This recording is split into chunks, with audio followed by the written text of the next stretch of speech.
Our story takes place not during a great war or an oncoming calamity, but a moment between.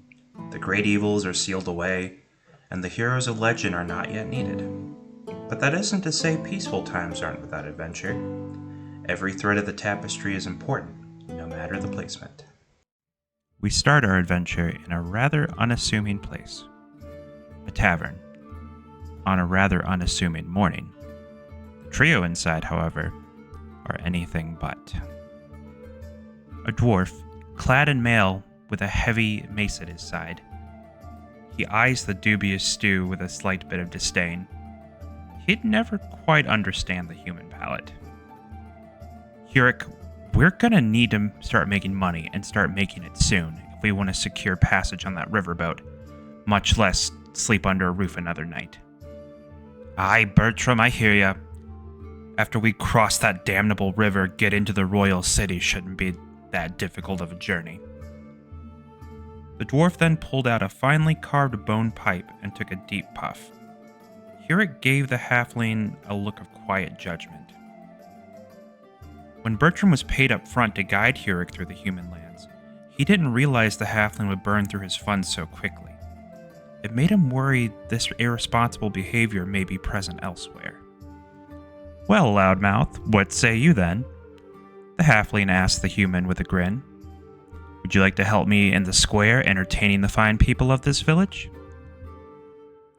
The young man quietly nodded as he carefully ate his stew.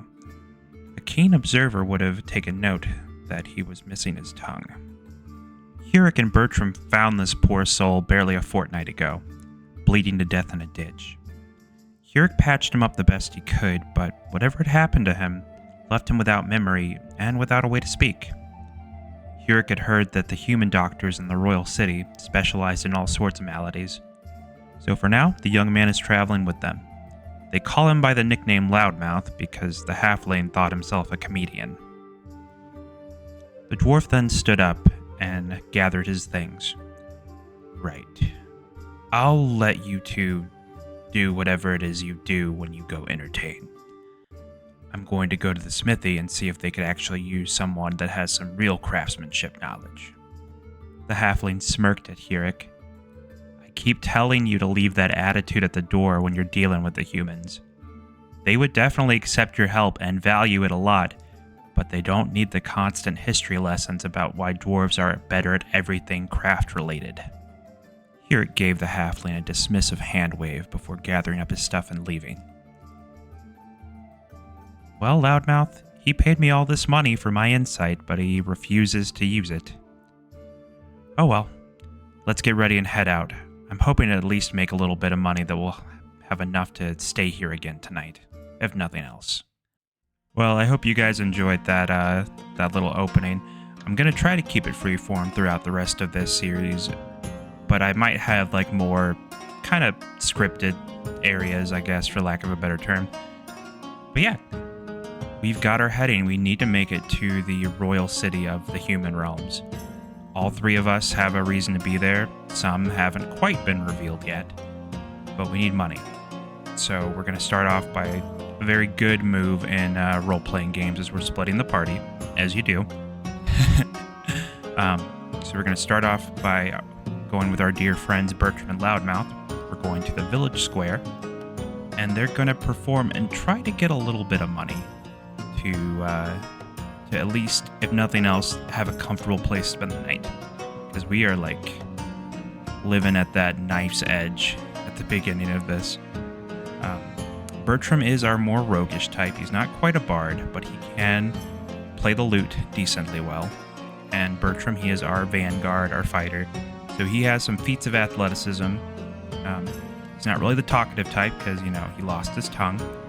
But where his words fail, Bertram's words will hopefully guide us. So I think that these two set up in kind of the village square by the fountain. There's lots of people coming and going, and they're kind of eyeing the two strangely. Halflings are rare, but you see them a lot more than dwarves. And you definitely see them a lot more than elves. We'll touch on that in a bit. But Yeah, Bertram, he sets up by the well and he pulls out his lute. And to draw a crowd, he's going to start playing a song. So this is going to be our first roll of the game. So this will kind of maybe set the stage. Bertram, he has a +4 to performance. So we will throw our D20. Hopefully it's legible on the screen. I'm still kind of learning how to use OBS, but anyways. We'll do our first throw, so it's a D20 +4. That is a good way to start out. So with that, I think he draws a pretty good crowd. He is playing his little heart out. And once a crowd gathers, I think Loudmouth will go with his helmet, and he'll collect a couple coins here and there. Well, if you guys enjoyed that, there's more than where that came from, Bertram says rather excitedly. My dear friend Loudmouth, a mysterious man without a past and without a tongue, is going to perform some daring feats of athleticism. So I think for this, Loudmouth is going to grab Bertram and try to throw him up in the air as high as he possibly can. So we might get hurt, or Bertram might get hurt. So we're going to do a, let's see, that's a +5. We're going to roll again. So,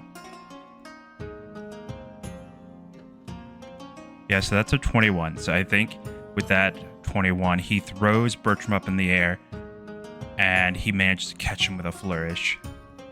So between these feats of athleticism and artistry, I think the two managed to get enough money to at least secure lodging for the next.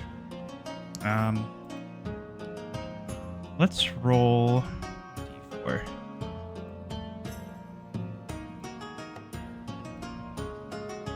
For the next 3 nights, yeah.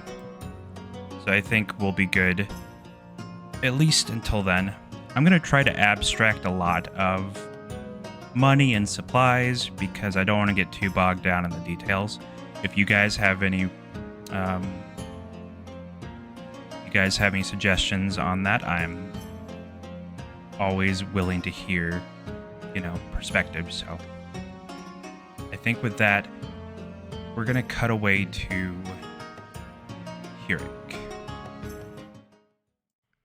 We now find Huck at he would consider it a very modest blacksmith, especially compared to the ones at his homeland. You see, Huck is a brother of the Forge, an order of clerics that tend to the absolutely ginormous smithies back at his homeland up in the mountains. This group of clerics basically worship the dwarven god, the Forge Father. Legends say he was a normal dwarf that ascended to godhood because he became so excellent at his craft. So, at least in Huck's mind, he's a bit overqualified for this place. So there are 2 human blacksmiths working here, and I think they readily accept Huck into at least working a day or so. I don't think he really had to convince them that much. They know of dwarves and their craftsmanship, and I'm pretty sure they might know about the Brothers of the Forge. I think that's a very famous religious group, at least amongst the dwarves. So if it becomes so famous, I think maybe human blacksmiths would have heard about them. So I think this is just going to be a straight D20 plus his bonuses he gets for smithing, his smithing kit. I think that'll be about +3 with the proficiency and the +1 from, I think it's a dexterity check. If not, I'm going to say it is because I'm the DM and the player. That's the great thing about playing solo is you can kind of decide these on the fly. So we're going to roll that D20, see what we get. Another 19, so that is going to be a 22 with all the bonuses added. So yeah, I think that Huck, he starts out small, he's kind of just seeing what he can do with the forge here and how much of a beating, these fish eaters tools can take, for lack of a better nicer word for them. So I think he starts out by making some daggers and maybe horseshoes, and he starts kind of getting into it, and he makes quite a bit of things. I think this is going to be enough where I'll roll another d4 and see how many days worth of money that we get from this. So 2, yeah, that's enough for all 3 of them to live comfortably for 2 days. So I think that kind of takes care of what's going on with them. So I think with that, they are probably done making money for the day.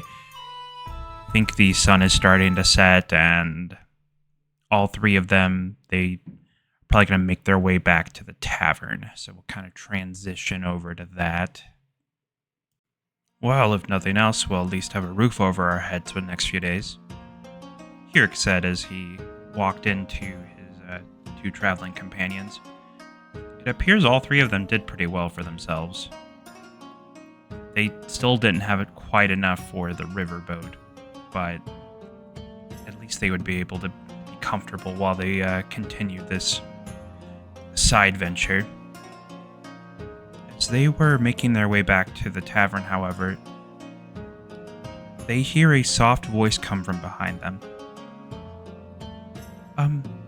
Hello, you 3, you're adventurers, right? They turn around to see a young human woman. She appears to be in her late 20s, possibly early 30s. She's wearing the garb of what appears to be an apothecary. She has several bags around her waist full of what we would assume would be various herbs and things like that. That's right. Why do you ask? Bertram said, already feeling a little more than suspicious. But the dwarf quickly waved him away. Yes, dear lady. We're travelers, we're adventurers, for lack of a better term. Can we help you with something? Oh, yes, I heard that you 3 were looking for passage on the riverboat. I could perhaps help you with that. You see, my cousin, he runs the riverboat. He'll be able to take you across, and I could get you across for free. Now, Bertram and Huck kind of eyed her suspiciously. You don't ever really get anything for free, but they're listening. So, as you can tell by how I'm dressed, I'm this town's apothecary. My name is Linnea. And I've been dealing with my mother's illness. I haven't been able to go gather as many ingredients as I'd hoped to. I've been fine for the foreseeable future. It's just I'm running out of a particular type of mushroom that's used as a base in a lot of my potions and tinctures. Go on. Is there something about this mushroom that makes it so you can't go get it as often? She kind of looks a bit nervous about it. Well, see, it's about a day's journey away in a cave. This particular mushroom only grows in this cave. I haven't been able to find it anywhere else in this area. And I'm usually okay to make that journey, but as I said, my mother's been very sick, and even if, I've been able to treat her, having this particular mushroom would help aid in her recovery and keep me well stocked. So, 2 birds, 1 stone, that kind of thing. Bertram eyes her kind of suspiciously, but, Bertram is kind of suspicious of most people. We're gonna come to learn. Well, if you are interested in it, Linnea then pulls out a drawing. One is of a map, and then there's a drawing of the particular mushroom she's looking for. The markings are rather distinctive, so all three of them be able to recognize it pretty easily based on the drawing alone, I think. And you said it's about a day's journey away? Yes. The cave is a little bit farther into the forest, and I have... her voice kind of trails off. Seems like she's not being completely honest about something. I think I'll have Huck make an insight roll.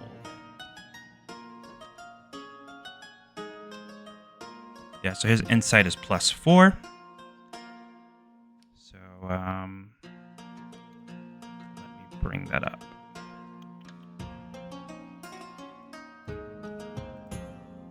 Sorry, like I said, I am still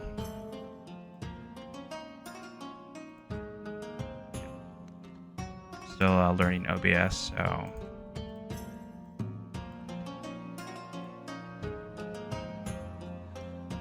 oh, she's being kind of cagey, and that was a nat 1, so something's up. I don't think Huck knows, but I think something's up, so just gonna have to see what happens, I guess. I think they agreed to it. Having free passage across the river is definitely going to be a lot better in the long run. So I think they're going to go back to the inn, tavern, stay there for the night, and maybe go out and buy some supplies. Enough to...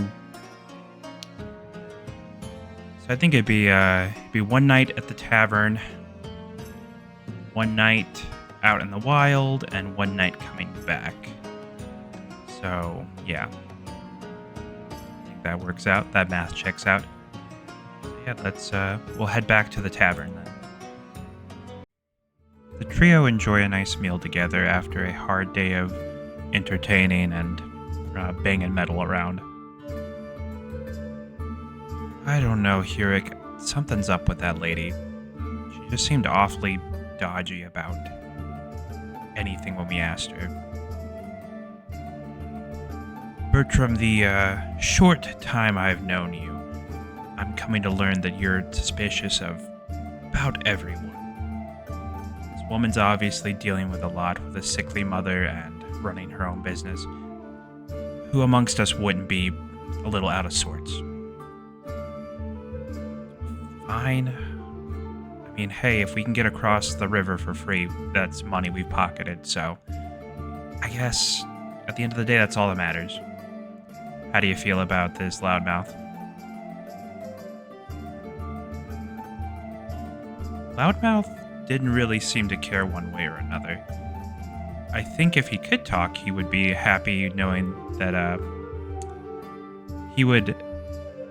think he'd let the others know that he really didn't want to continue being Bertram's partner for his little entertainment side business.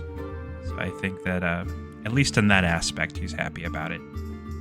I think the three enjoy a nice, modest meal, and they get some nice, modest lodgings for the evening. So I think we're going to move on to next day. I'm kind of, like I mentioned before, I'm abstracting supplies and gold. I'm kind of doing it all, kind of like Ironsworn, where in total, they had like 5 units of gold or whatever you want to say. So I think I'll just rule that as being enough to have them live modestly, live comfortably in a tavern for an evening, or have enough supplies to be well rested at camp, kind of like Baldur's Gate 3. Well, you know, I think they did a good job at abstracting that too. So yeah, I think we will move on to the next day. Head out to the forest with map in hand. Hopefully, nothing happens. Maybe Huck was right about Linnea. Maybe she's just kind of a little bit scatterbrained from taking care of her mom. But hey, we'll see. It was a rather uneventful night for the three of them. They slept well, and they had their breakfast, and they secured enough supplies for one day into the forest and one day back. So, barring any sort of bad roll, we will see what happens. So, the forest they go into is a very old one. It doesn't even have a proper name. The residents around here just call it the Old Forest. I'm going to let Bertram roll a nature check to see if he knows anything about this particular forest. So that would be he only has a +1 to nature, but he is the guide. So d20 +1.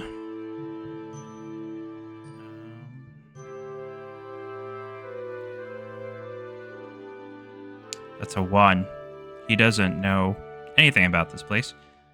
I think that he was hired to help Huck navigate the social landscape of the human realm and not the actual literal landscape. At least in Bertram's mind, that's what he thought he would be doing. So I think we're going to make a few rolls. I want to have them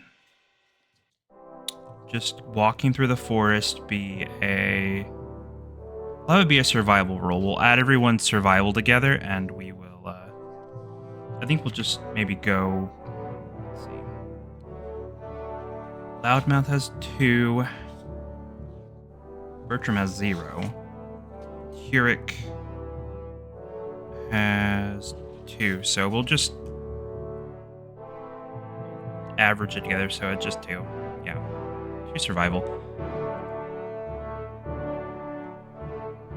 Okay. So this will be kind of like the first day. We'll see how it goes. That is a 19. So the first day goes well. No one trips. No one gets a twisted ankle. This day is a good day. The weather is lovely. And I think they managed to find a good place to camp that night. So I think they will set up camp. They find a nice spot in a clearing as they get further into the woods. With that roll, I'm going to say they don't see any animal tracks. They don't see any signs of any other people. It looks fairly out of the way. So they all feel safe enough to make camp there. I'm going to have them each take watch. We'll do the classic watch thing. I'll start off with Loudmouth taking watch, then Huck, then Bertram. So we will do that. We will make those perception rolls. So Loudmouth's perception is +2, so we will roll a +2.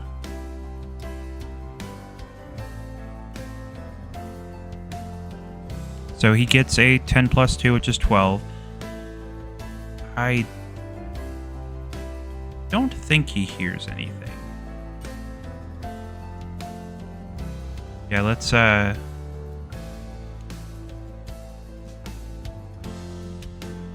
do a percentile dice. We'll do D10 and D100. So I'm going to say with a D100, anything 80 to 90 in that range, we'll say that there's something out there. So let's throw it. That's a 30. There's nothing. So there's nothing happening. Okay, so the next roll is going to be our dear friend Bertram. Huck. He's going to get the darkest part of the evening. He has that them dark vision eyes. His perception is +2.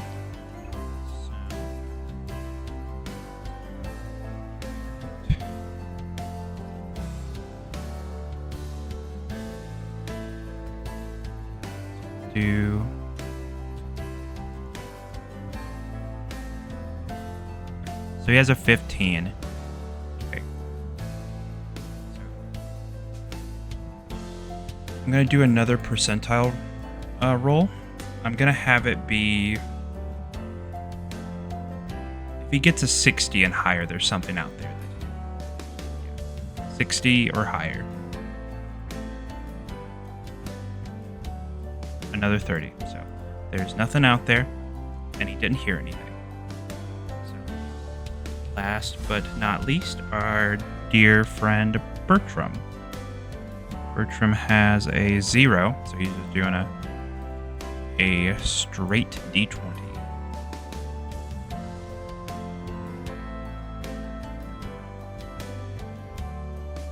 Five. So then we will do D100. Since he rolled so badly, I'm gonna say like 40 or higher. There's something out there.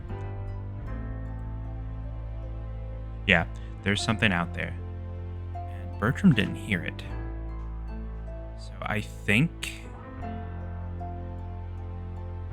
that as the dawn as day starts to break, I think Bertram, he nodded off a little bit. And as he kind of rouses himself, he sees something digging around, rooting around in their packs. And he calls out to the others, Hey, there's something here, there's something here. And that rouses the other two. And I think we're going to roll initiative. The other two quickly get up, but they're still in a daze. They were just woken up out of pretty deep sleep, as was Bertram.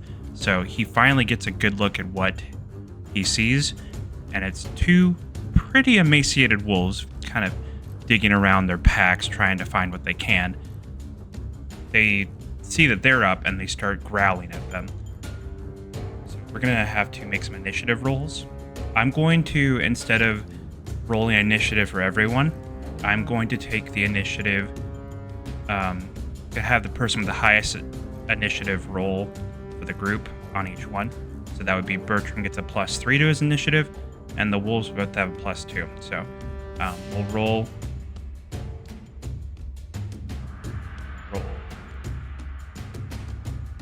Bertram first, so he gets a +3 to his initiative. That's going to be for the entire group.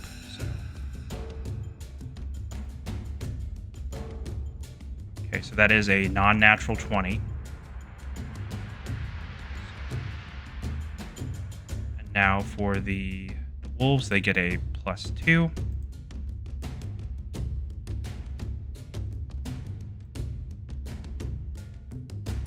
That is also a non-natural 20. So I'm going to go with whoever had the highest just initiative. So the wolves have a +2, and Bertram has a +3, so our group will go first. So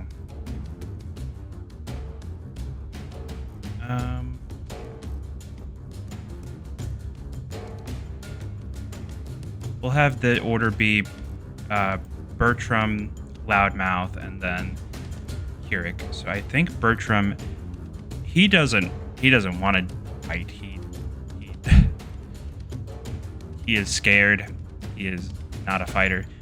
He's gonna take some steps back. So 5, 10, 15, 20, 25, and he's gonna kind of hide in all that brush. He's gonna make the stealth check. That's gonna be his. That's gonna be his move. So Bertram's hide. Stealth is +7. So he got a nat 20 on that, so he's good. He is hidden. So that is going to be his turn. So the next one in the initiative order is Loudmouth. He is going to take charge. So 5, 10, 15, 20. And he's going to try to attack that wolf. Loudmouth's attack, he gets a +5 to hit with his longsword.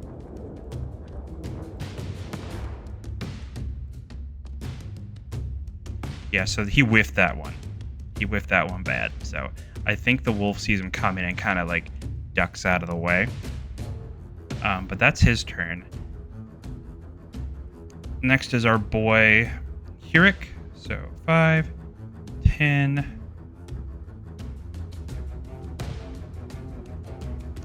I think he's going to go and do 15, 20. Huck is going to attack with his Warhammer. He gets a +5 to hit as well. He's going to attack that first wolf. That is 10, 11, 12, 13, 14. Yeah, that hits the wolf's armor class. So he does a 1d8 +3 with that.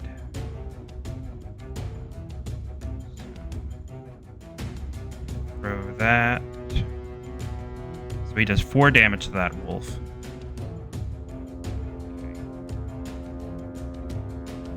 Mark that down.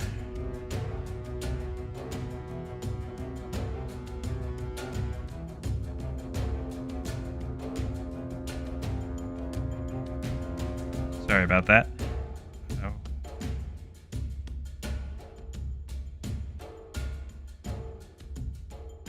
Okay, so that's the wolf's turns now. So I think that wolf right there is going to kind of turn his attention to our dear cleric, and he is going to try to bite him. He's going to make a melee attack. Gets a +4 to hit. So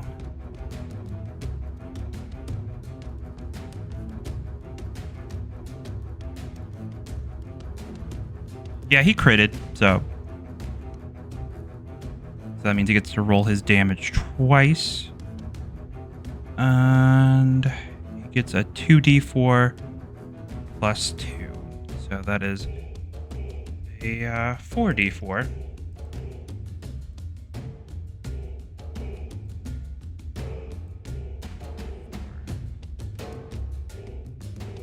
That's an 8. So that's 10.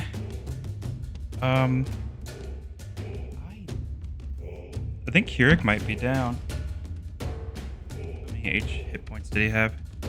Yeah, Huck's down. Huck is down. So our cleric is down. So freaking rip. Okay, so it is top of the round. I think Bertram sees what's going on. I think he's going to, while still stealth, he's going to move up.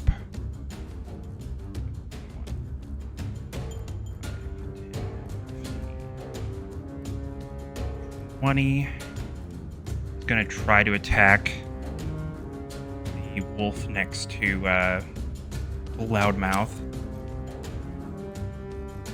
And going to use his short bow, so that is going to be a +5 to hit.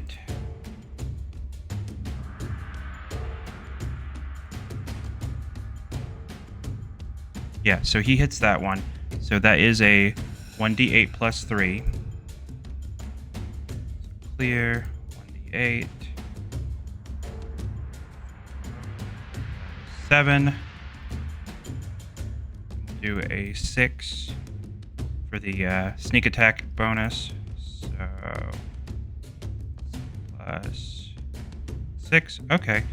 So that's 8, 9, 10, 11, 12, 13. So yeah, he one-shots that wolf. That wolf is gone now. So we've got a one thing at a time. Then we will move on to Loudmouth's turn. So Loudmouth is going to move over here. He is going to try to attack again. He's going to use another sword attack, so that's a +5 to hit.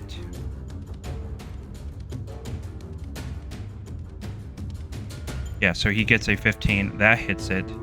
So he's going to do a 1d8 +5 because he has the dueling fighting style. So that is 8 +5. That's a 7. +5 is 8, 9, 10, 11, 12, 13. Yeah, so he takes that one out too. So the battle ended. I think we're going to have... So that one's gone. Oop. That one's gone too. We're going to have them... I think... Who has the best medicine out of them both? Loudmouth doesn't. Does Bertram have decent medicine at least? No. I'm going to have Bertram do a medicine roll and have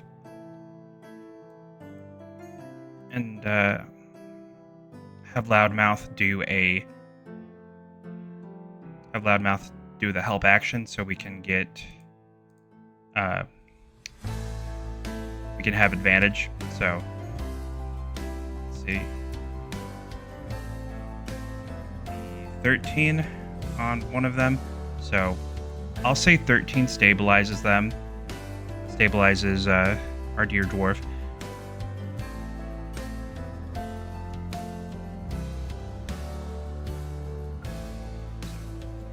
I think they're all up, and Huck is a bit bandaged, but he's stable now. That foul beast got... I wasn't expecting him to be that quick. Well, when you're spending all your time up in the mountains, secluded away from everything, it's easy for things to drop on you, I guess. And Loudmouth just seems to be happy that Huck is okay. But yeah, we survived our first fight.